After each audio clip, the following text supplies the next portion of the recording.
Hello. Welcome to today's reading. We are at chapter 21 of Genesis. And the Lord visited Sarah as he had said, and the Lord did for Sarah as he had spoken. For Sarah conceived and bore Abraham a son in his old age, at the set time of which God had spoken to him. And Abraham called the name of his son who was born to him, whom Sarah bore to him, Isaac. Then Abraham circumcised his son Isaac when he was 8 days old, as God had commanded him. Now Abraham was 100 years old when his son Isaac was born to him. And Sarah said, God has made me laugh, so that all who hear will laugh with me. She also said, who would have said to Abraham that Sarah would nurse children? For I have borne him a son in his old age. So the child grew and was weaned, and Abraham made a great feast on the same day that Isaac was weaned. And Sarah saw the son of Hagar, the Egyptian, whom she had borne to Abraham, scoffing. Therefore she said to Abraham, cast out this bondwoman and her son, for the son of this bondwoman shall not be the heir with him, shall not be heir with my son, namely with Isaac. And the matter was very displeasing in Abraham's sight because of his son. But God said to Abraham, do not let it be displeasing in your sight because of the lad or because of your bondwoman. Whatever Sarah has said to you, listen to her voice, for in Isaac your seed shall be called. Yet I will also make a nation of the son of the bondwoman, because he is your seed. So Abraham rose early in the morning and took bread and a skin of water, and putting it on her shoulder, he gave it and the boy to Hagar and sent her away. Then she departed and wandered in the wilderness of Bathsheba. And the water in the skin was used up, and she placed the boy under one of the shrubs.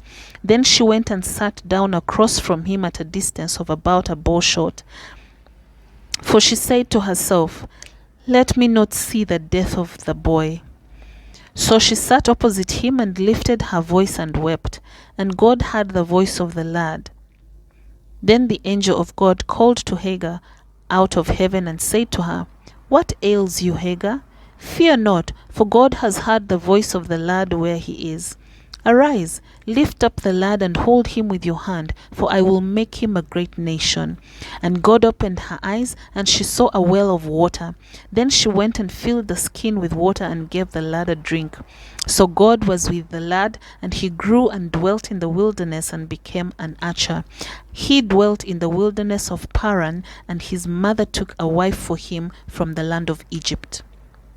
And it came to pass at the time that Abimelech and Pishol, the commander of his army, spoke to Abraham, saying, God is with you in all that you do. Now therefore swear to me by God that you will not deal falsely with me, with my offspring, or with my posterity, but that according to the kindness that I have done to you, you will do to me and to the land in which you have sojourned. And Abraham said, I will swear. Then Abraham reproved Abimelech because of a well of water which Abimelech's servants had seized. And Abimelech said, I do not know who has done this thing. You did not tell me, nor had I heard of it until today. So Abraham took sheep and oxen and gave them to Abimelech, and the two of them made a covenant. And Abraham set 7 ewe lambs of the flock by themselves. Then Abimelech asked Abraham, what is the meaning of these 7 ewe lambs which you have set by themselves? And he said, you will take these 7 ewe lambs from my hand, that they may be my witness that I have dug this well. Therefore he called that place Bathsheba, because the two of them swore an oath there. Thus they made a covenant at Bathsheba. So Abimelech rose with Pishol, the commander of his army, and they returned to the land of the Philistines. Then Abraham planted a tamarisk tree in Bathsheba, and there called on the name of the Lord, the everlasting God.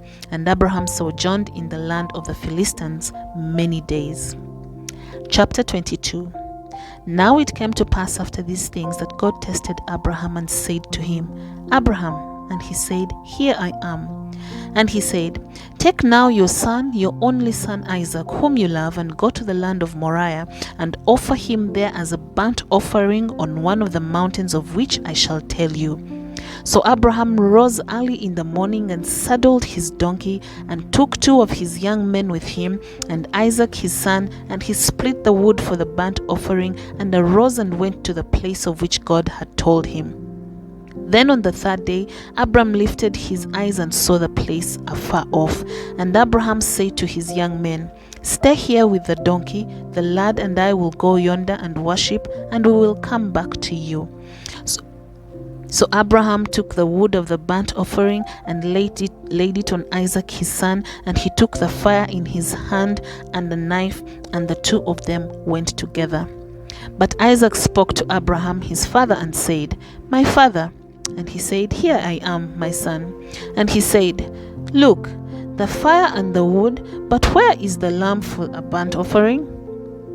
And Abraham said, "My son, God will provide for himself the lamb for a burnt offering." And the 2 of them went together.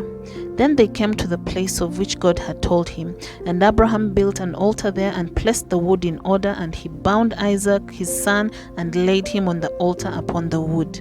And Abraham stretched out his hand and took the knife to slay his son. But the angel of the Lord called to him from heaven and said, "Abraham, Abraham." And he said, "Here I am." And he said, "Do not lay your hand on the lad, or do anything to him, for now I know that you fear God, since you have not withheld your son, your only son, from me." Then Abraham lifted his eyes and looked, and there behind him was a ram caught in a thicket by its horns. So Abraham went and took the ram and offered it up for a burnt offering instead of his son. And Abraham called the name of the place, "The Lord will provide," as it is said to this day, "In the mount of the Lord it shall be provided."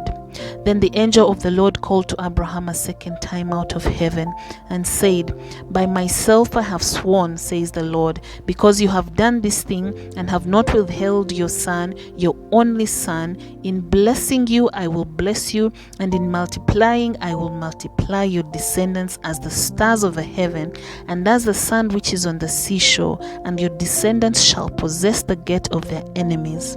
In your seed all the nations of the earth shall be blessed, because you have obeyed my voice." So Abraham returned to his young men, and they rose and went together to Beersheba, and Abraham dwelt at Beersheba. Now it came to pass after these things that it was told Abraham, saying, "Indeed, Milcah also has borne children to your brother Nahor. Has his firstborn, Baz his brother, Kemuel the father of Aram, Chesed, Hazor, Pildash, Jidlaph, and Bethuel. And Bethuel begot Rebekah. These 8 Milcah bore to Nahor, Abraham's brother. His concubine, whose name was Reumah, also bore Tebah, Gaham, Tahash, and Maachah. Chapter 23. Sarah lived 127 years. These were the years of the life of Sarah. So Sarah died in Kirjath Arba, that is Hebron, in the land of Canaan, and Abraham came to mourn for Sarah and to weep for her. Then Abraham stood up from before his dead and spoke to the sons of Heth, saying, "I am a foreigner and a sojourner among you. Give me property for a burial place among you, that I may bury my dead out of my sight." And the sons of Heth answered Abraham, saying to him, "Hear us, my lord. You are a mighty prince among us. Bury your dead in the choicest of your burial place, of our burial places.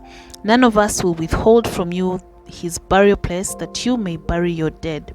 Then Abraham stood up and bowed himself to the people of the land, the sons of Heth.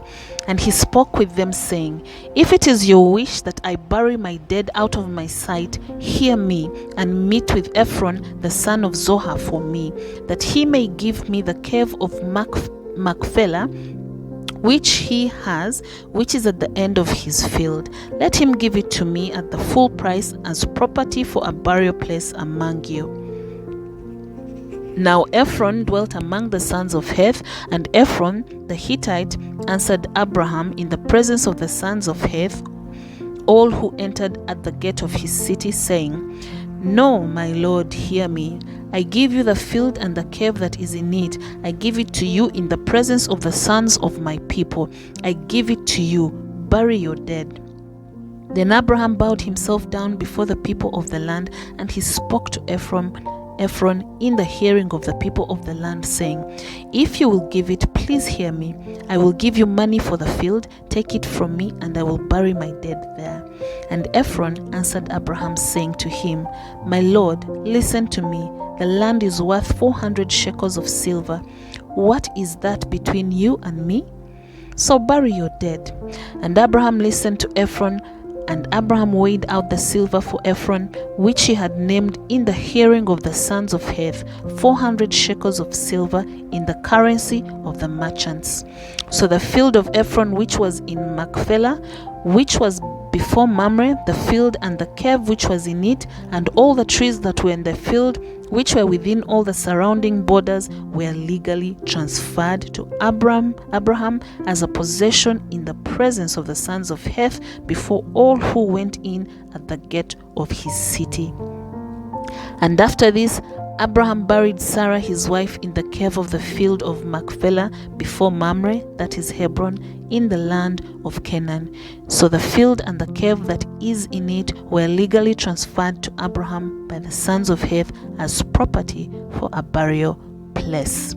We've come to the end of today's reading. Thank you for coming along. As always, please like, share, and comment and subscribe so that one more person can get to join us on this journey through the Bible. Thank you, and God bless you.